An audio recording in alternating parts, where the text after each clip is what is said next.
Hey everyone, Vinayak here. Well, drones have never been my strong suit, but when we have a drone designed by our very own IIT Mumbai under the name Drona Aviation, I couldn't pass this over. So let's check it out.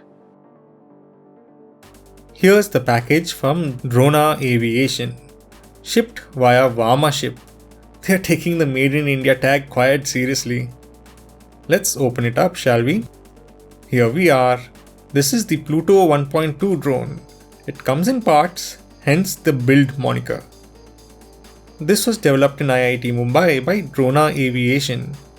Works via Wi-Fi. It has a micro USB port to charge the battery. Robust. Let's check that claim. You control the drone using the Wi-Fi on your phone. 8 minutes of flight time and it weighs 0.05 kg. Drone flying needs permissions and not all areas allow flying drones, so check before you fly.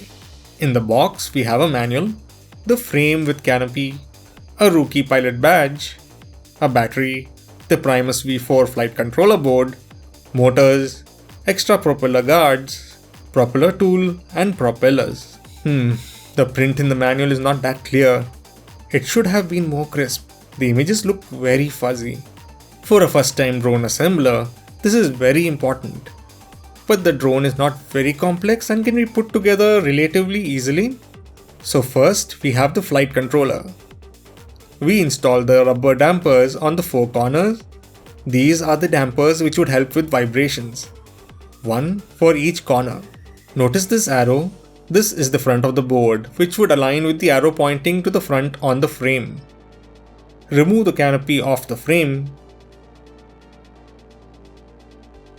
This is the arrow I was talking about, that's pointing to the front. Match the arrows and screw the board down to the frame. Don't tighten it down completely as yet, leave a little slack.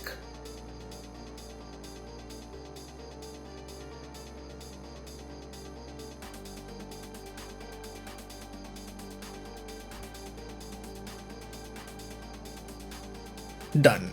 Now to add the motors. Run the connector wire through the opening provided and line it up with the connectors on the board.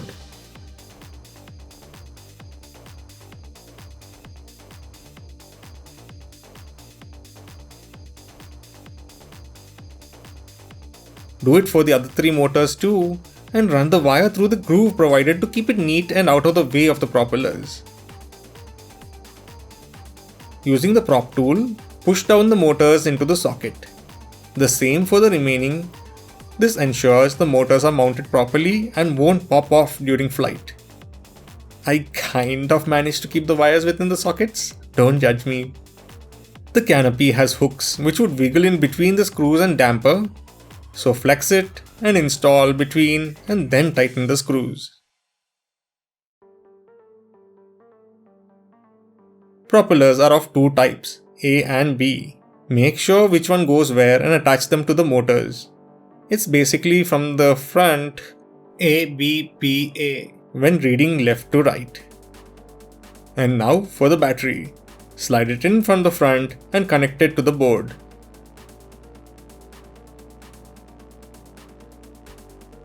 The frame has a hook to keep the battery connector in place.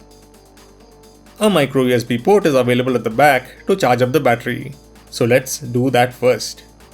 We have a red LED light up indicating it's charging. While it's charging, let's install the app. Scan the QR code and install. If you can't scan the QR code, install Pluto controller app via the Play Store, or if you are on iOS, via the App Store. Now we are in. Give yourself a nickname for the app, and if you want to insert your own custom code, check the I am a developer checkbox. I am leaving it in normal mode for now. This is how the controls are. We have touch-based pitch and yaw controls, or you could also use the phone's accelerometers to control it. On the right is the front, back, left, right movement options. Now that the settings are done, we are ready to fly.